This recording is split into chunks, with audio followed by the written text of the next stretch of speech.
Assalamualaikum warahmatullahi wabarakatuh. Perkenalkan, nama saya Divani Amalia Putri dari Sekolah Tinggi Ilmu Kesehatan Makassar. Di video kali ini penyakit yang akan saya bawakan yaitu diabetes mellitus. Menurut WHO tahun 2016, diabetes mellitus adalah suatu penyakit kronis di mana organ pankreas tidak memproduksi cukup insulin atau ketika tubuh tidak efektif dalam menggunakannya. Penyebab diabetes: adanya gangguan dalam tubuh sehingga tubuh tidak mampu menggunakan glukosa darah ke dalam sel, sehingga glukosa menumpuk dalam darah. Pada diabetes tipe 1, gangguan ini disebabkan sistem kekebalan tubuh yang biasanya menyerang virus atau bakteri berbahaya lainnya, malah menyerang dan menghancurkan sel penghasil insulin. Akibatnya, tubuh kekurangan atau bahkan tidak dapat memproduksi insulin sehingga gula yang seharusnya diubah menjadi energi oleh insulin menyebabkan terjadinya penumpukan gula dalam darah. Sedangkan pada diabetes tipe 2, tubuh bisa menghasilkan insulin secara normal, tetapi insulin tidak digunakan secara normal. Kondisi ini dikenal juga sebagai resistensi insulin. Gejala diabetes tipe 1 dapat berkembang dengan cepat dalam beberapa minggu, bahkan beberapa hari. Sedangkan pada diabetes tipe 2, banyak penderitanya yang tidak menyadari bahwa mereka telah menderita diabetes selama bertahun-tahun, karena gejalanya cenderung tidak spesifik.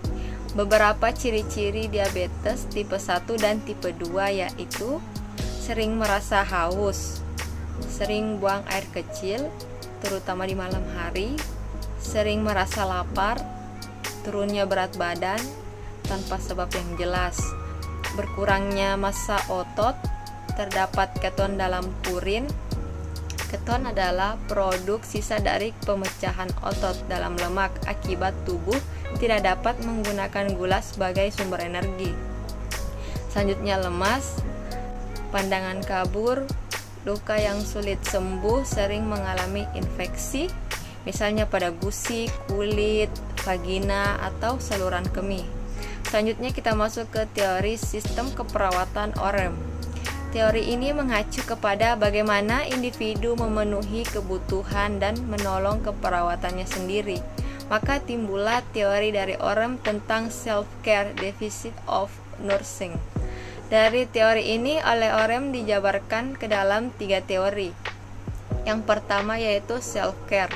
Teori self-care ini berisi upaya tuntunan pelayanan diri atau perawatan diri sendiri, suatu langkah awal yang dilakukan oleh seorang perawat. Yang kedua yaitu self-care deficit. Teori ini merupakan inti dari teori perawatan general OREM, yang menggambarkan kapan keperawatan diperlukan oleh karena perencanaan keperawatan pada saat perawat yang dibutuhkan. Yang ketiga itu nursing system.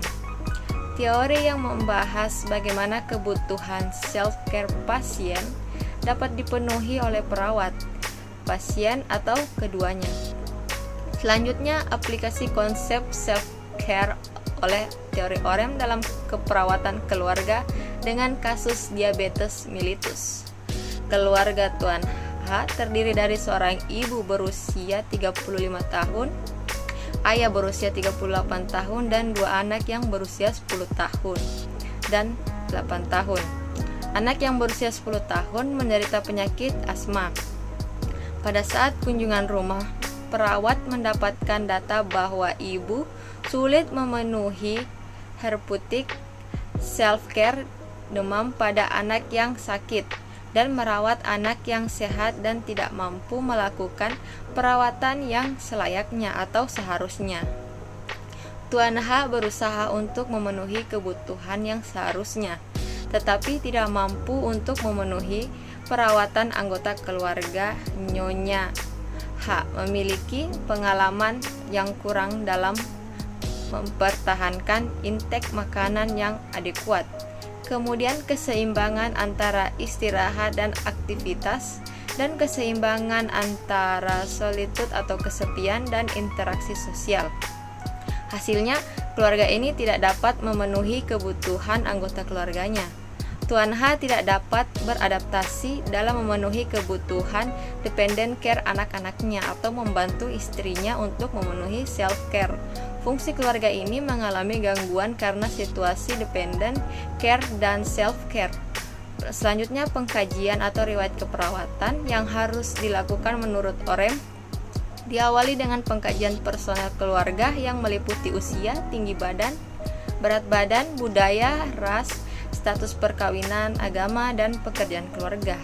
Selanjutnya, diagnosa keperawatan berfokus pada 4 fungsi keluarga yang telah diidentifikasi dan dampak dalam memenuhi terapeutik self-care demand pada individu, anggota keluarga, dan pada struktur dan fungsi keluarga, seperti komunikasi antara suami istri, komunikasi pada anak, perilaku interpersonal anggota keluarga. Selanjutnya, intervensi. Tujuan adalah terpenuhi kebutuhan seluruh anggota keluarga seperti nutrisi, istirahat, dan aktivitas, sosialisasi, dan meningkatkan kemampuan keluarga merawat anggota keluarga yang sakit. Nah, sekian yang bisa saya sampaikan. Wabillahi taufiq wal hidayah. Wassalamualaikum warahmatullahi wabarakatuh. Terima kasih.